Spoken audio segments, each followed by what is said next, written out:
Hello guys, welcome to Chandra Academy CA online class in Kannada. In this video, we will solve practical question of related party disclosure. Okay. First question.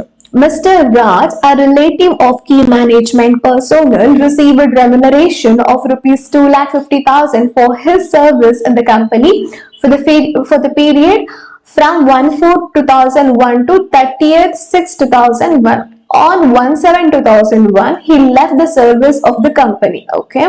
Should the relative be identified as of the closing date, that is on 31st/3/2002 for the purpose of AS 18?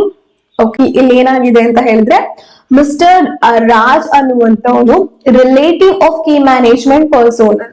Normal ಆಗಿ ನಾವು provision ಅಲ್ಲಿ ಓದಿದ್ವಿ right. Company ಮತ್ತೆ ಅದರ key managerial personnel ಇವರಿಬ್ರು ಕೂಡ related parties ಅಂತ ಅಂದ್ಬಿಟ್ಟು ಓದಿದ್ವಿ. ಹಾಗೆ ಕೀ ಮ್ಯಾನೇಜರಿಯಲ್ನ ರಿಲೇಟಿವ್ಸ್ ಈ ಕಂಪನಿಗೆ ರಿಲೇಟೆಡ್ ಪಾರ್ಟಿ ಆಗ್ತಾರೆ ಅಂತ ಅಂದ್ಬಿಟ್ಟು ಓದಿದೀವಿ ರೈಟ್.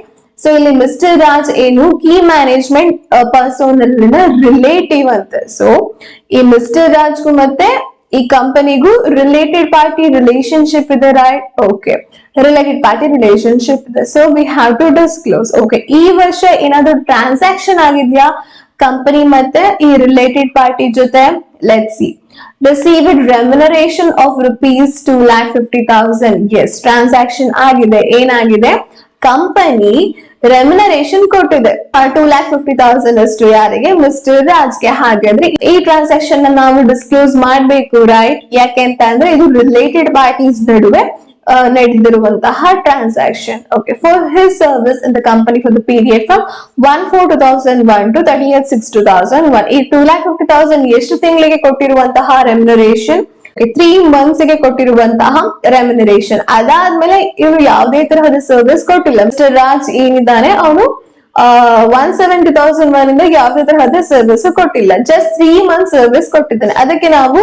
ಅದಕ್ಕೆ ಕಂಪನಿ 2,50,000 ರೆಮ್ಯುನರೇಷನ್ ಪೇ ಮಾಡಿದೆ. ಹೀಗಿರುವಾಗ should the relative be identified as at the closing date, that is on 31st/3/2002 for the purpose of AS 18?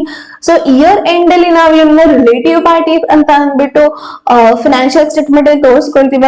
S, ತೋರಿಸ್ಕೊಳ್ತೀವಿ. ಈ ಪೀರಿಯಡ್ ಏನಿದೆ 1/4/2001 to 31st/3/2003. Okay, sorry 31st/2002. ಈ ಪೀರಿಯಡ್ ಅಲ್ಲಿ ಯಾವುದೇ related parties ಜೊತೆ transaction ಆದ್ರೂ ಕೂಡ ನಾವ್ ಅದನ್ನ ಡಿಸ್ಕ್ಲೋಸ್ ಮಾಡ್ಬೇಕು.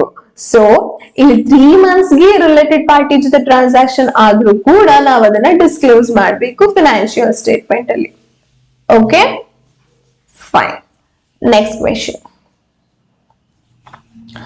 X Limited sold goods to its associate company during the first quarter ended 30th/6/2001. After that, the related party relationship ceased to exist. However, goods were supplied as were supplied to any other ordinary customer. Decide whether transaction of the entire year have to be disclosed as related party transaction.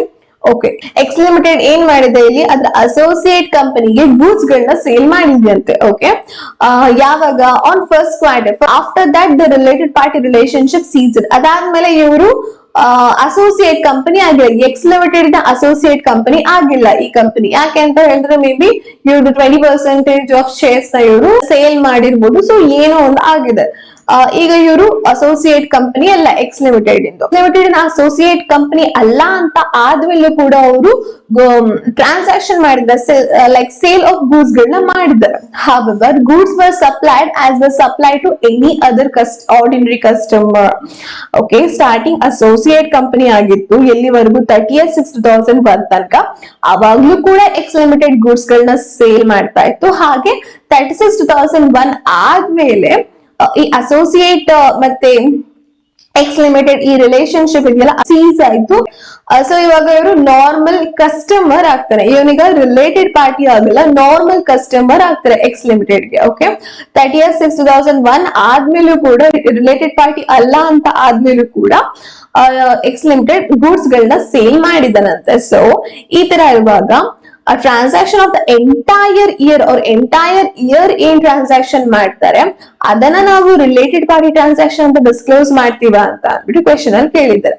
No, entire year transaction disclose ಮಾಡುದಿಲ್ಲ. Just 30th6 ವರೆಗೂ ಏನೆಲ್ಲ associate ಕಂಪನಿಗೆ transaction ಮಾಡಿದ್ರೆ ಅದನ್ನ ನಾವು related party transaction ಅಂತ ಅಂದ್ಬಿಟ್ಟು disclose ಮಾಡ್ತೀವಿ.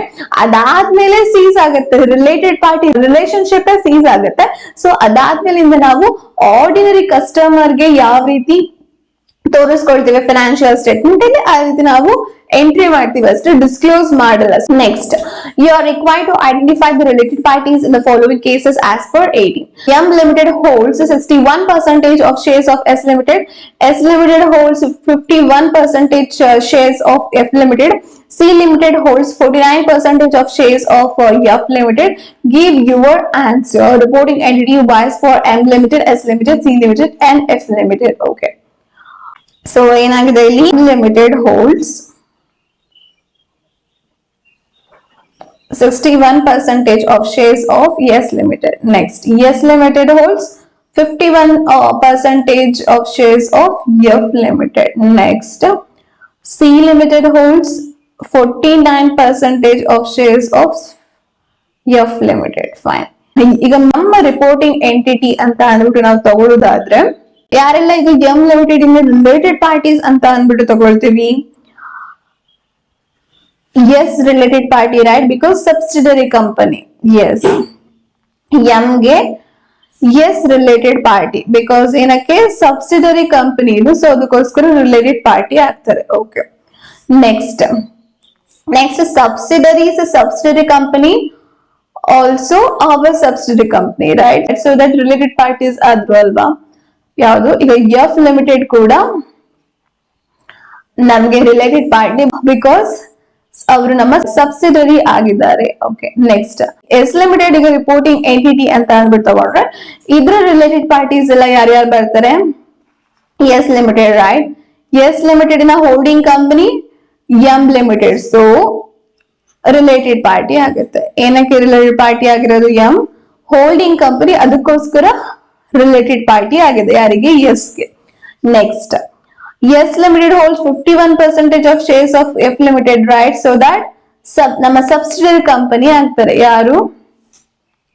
F Limited ನಮ್ಗೆ ಈಗ subsidiary company ಆಗುತ್ತೆ. So that it is also our related party, right? Okay.